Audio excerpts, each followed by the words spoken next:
Hello, we have today again another learning from the book Wisdom and Wit. Wisdom and Wit from R'Shmuel Himmelstein. There we go. I'll show you the book in a minute or so.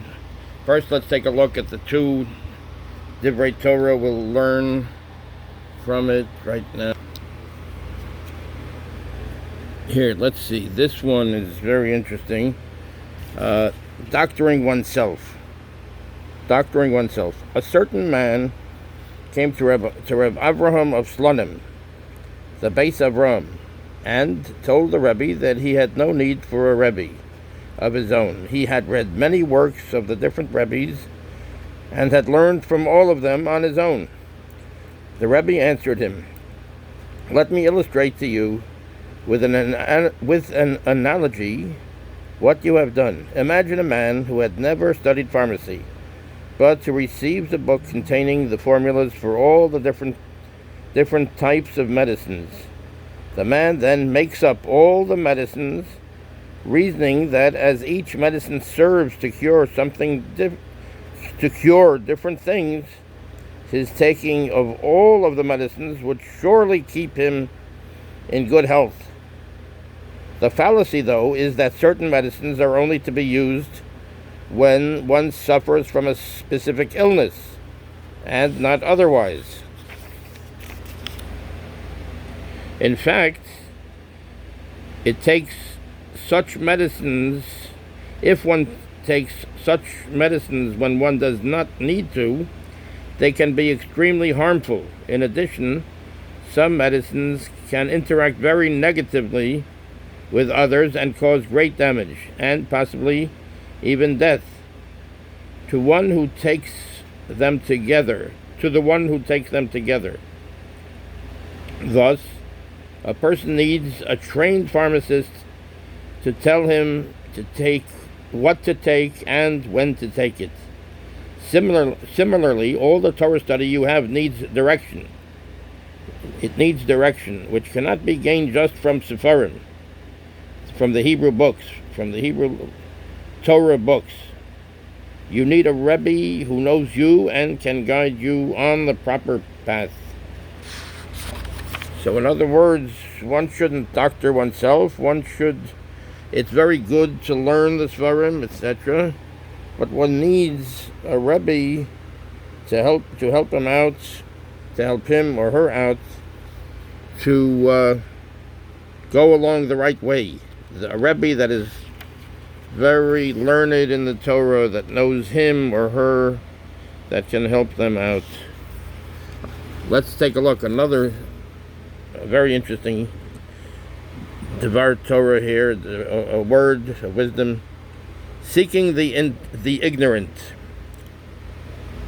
While there were many fine yeshivos in Europe and large numbers of people who devoted their entire lives to Torah study, there were also a very large class of people who were ignorant of Jewish knowledge.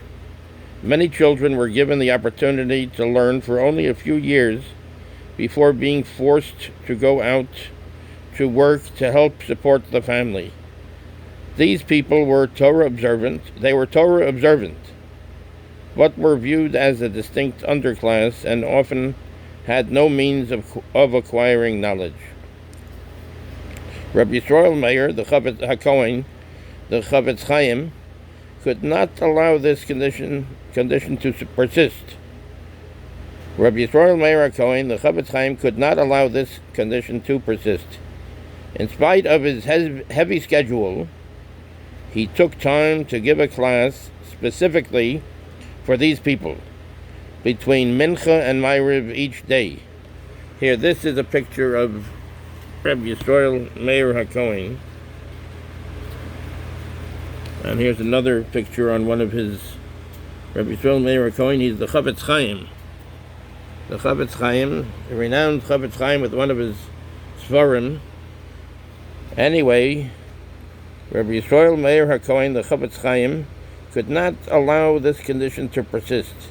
In spite of his heavy schedule, he took time to give a class specifically for these people between Mincha and Ma'ariv each day. During that time, he would teach halacha. He would teach the laws, the customs, the halacha, the Torah laws, using the Chaye Adam as his text. He would also utilize this time to teach a variety of other topics, such as the fundamentals of Jewish belief.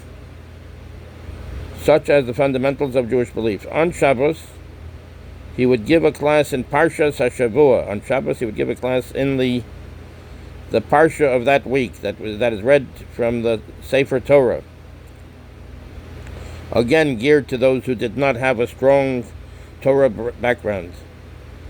This class was maintained for decades, and there were many who attended it regularly and became truly learned people. So that is a great schus that the Chafetz Chaim had, that he was able to make, to guide many people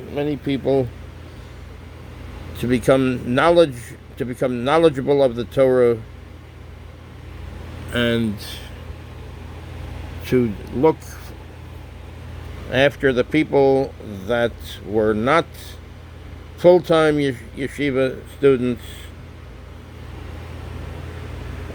He cared about them. He cared about every Jew, and many of these people became very great Talmidei Chachamim, great scholars.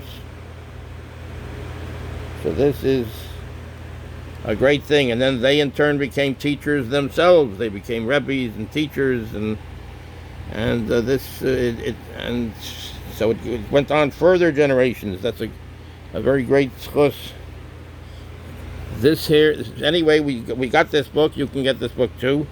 This book is R'Shmuel Himmelstein, Wisdom and Wit, a sparkling treasury of Jewish anecdotes and advice, by ArtScroll Press. Thank you very much. Thank you for watching. Be well. Seid gesund. All the best.